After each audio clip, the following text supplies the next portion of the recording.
Hello, Clutter Warrior. Today's episode is all about the organizational triangle. Now, if you are watching me on YouTube, you can see that my two index fingers are touching in a point, and my two thumbs are touching, forming a little triangle with my fingers. If you're listening, you just need the visual aid to describe what I just did. Now, of course, if you're driving, don't do this. But if you are not driving and listening to this, why don't you put your two index fingers together and your two thumbs together to form a triangle so that you will remember, you'll have a visual and a physical way of remembering the organizational triangle. And now I'm going to break down the triangle for you. There are three legs of the triangle. These are basically the only three rules you need to know to get and stay organized. This is also trademark technology, just FYI. All right, one home for everything. Like with like, something in, something out. Those are the three legs of the triangle. We'll do that one more time. One home for everything, like with like, something in, something out. So what does that mean? One home for everything means everything has one home, only one home. Now, where your keys live might be different from where my keys live, but your keys have a home, my keys have a home. They can only ever be one of two places: in our hand unlocking something or in their home.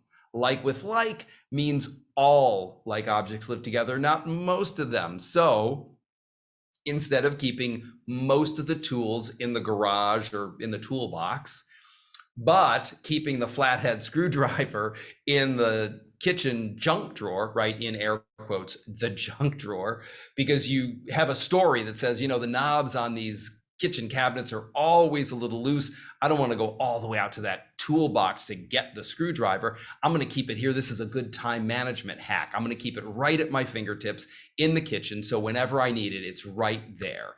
The problem is you won't remember your secret little special hack. So you'll go to the toolbox, you'll look for that flathead screwdriver, you won't find it.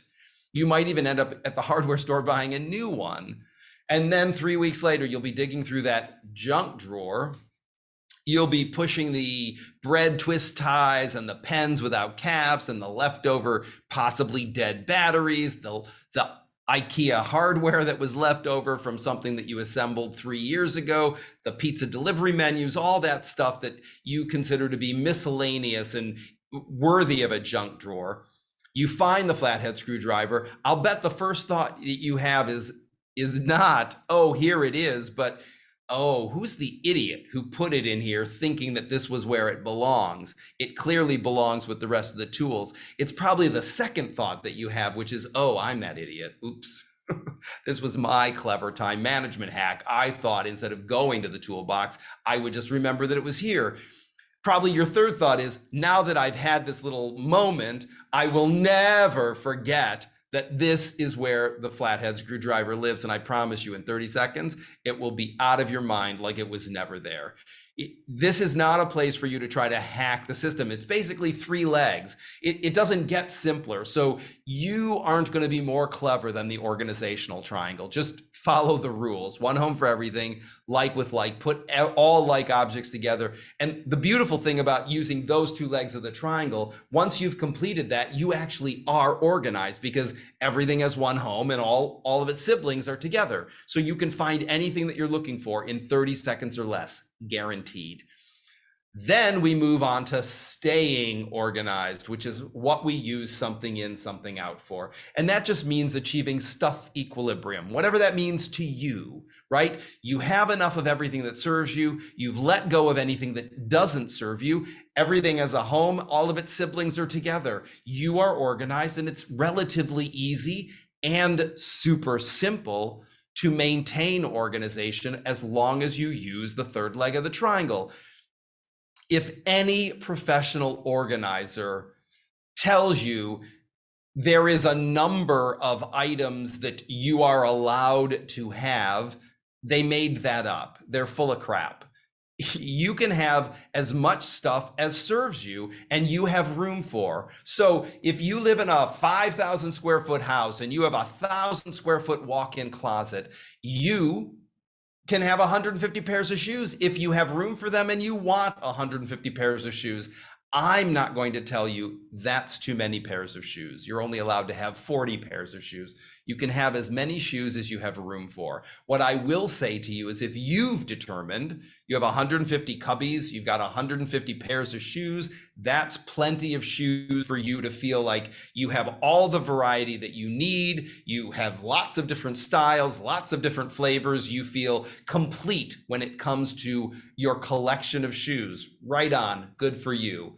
If you buy the 150 first pair, it must be because you're now ready to retire one of the first 150 pairs of shoes. It's not about the money. I don't care how much money you have or don't have.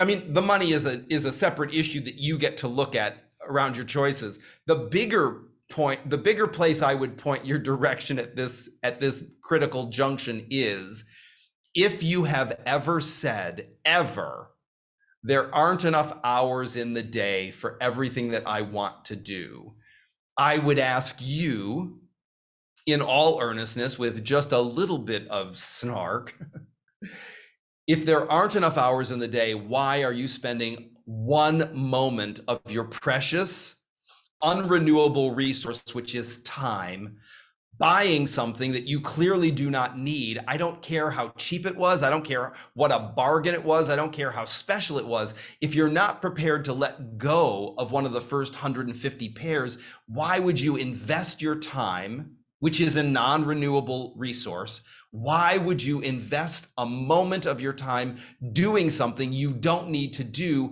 instead of investing that time in all of those things that you have not yet gotten to, that you keep saying are so important to you, but you keep procrastinating on or delaying or deferring on? That is, it's not a gotcha question and it's not a rhetorical question. It's an opportunity for you to look at and tell the truth to yourself, right? Like, I don't have time for these things that are super important to me, and I'm distracting myself by consuming things I do not need. When I say, why are you doing that? I'm not so much looking for the root cause of it, because on some level, the why doesn't matter. Once you recognize, ooh, I am undercutting my own well-being, my own happiness, my own calmness, my own serenity, I'm creating more stress for myself, more overwhelm. I'm frittering away my time in ways that are not aligned with my values. Not so much why am I doing that as much as what can I do to interrupt that and get back on a path where I have alignment with my values. I am not creating new stress for myself. I am maintaining a level of organization in my home that supports me in doing the things that matter to me. That's where I want to direct your attention. So even though it seems on some level the simplest leg of the triangle, right? You've already identified where everything lives and all of its siblings are together. Now you're just maintaining that system. It's the slippery slope of your mind and all of those 200 lies that you may or may not be telling yourself, where maintaining stuff equilibrium becomes wobbly. So, as I like to say, forewarned is forearmed. Now you have the information. So when you go externally to grasp at something that you do not need, hopefully you'll remember this conversation and you'll think, oh, I don't really need it. It would be nice to have, but of all of the things that are going on in my life, I would rather spend more time with my grandkids or my kids. I'd rather do more volunteer work. I'd rather manage my money. I'd rather hang out with my partner, or take the dog for a walk, or take a nap, or read a book, than spend my time consuming things that I don't need and wasting a non-renewable resource, which is our time. You need to understand, and we talk about this in Calling BS on Busy, right? The clock resets itself every night. You have 24 hours a day. That doesn't change for anybody. I don't care how wealthy you are. Warren Buffett has the same amount of time that you do. And the clock just resets itself. So you can bank money. What you can't bank is time. So it is the most precious resource you have. Which is why when it comes to the organizational triangle and the third leg of the triangle, something in, something out, I really want to invite you to be rigorous about applying that rule so that you don't waste your time, you don't end up with regrets, you don't end up with more things than you need, and you spend more time trying to find the home for it, or shoving, the 151st pair of shoes into a closet that only has room for 150 pairs of shoes. It ultimately comes down to your mindset, what you're willing to, and how willing you are to tell the truth to yourself. Because you can lie to me, I just don't want you to lie to yourself. That's what I want to cover. That is the organizational triangle. One home for everything, like with like, something in, something out. The only 3 rules that you need to know to get and stay organized. Thank you, Clutter Warrior, for tuning in. I look forward to being with you again real soon.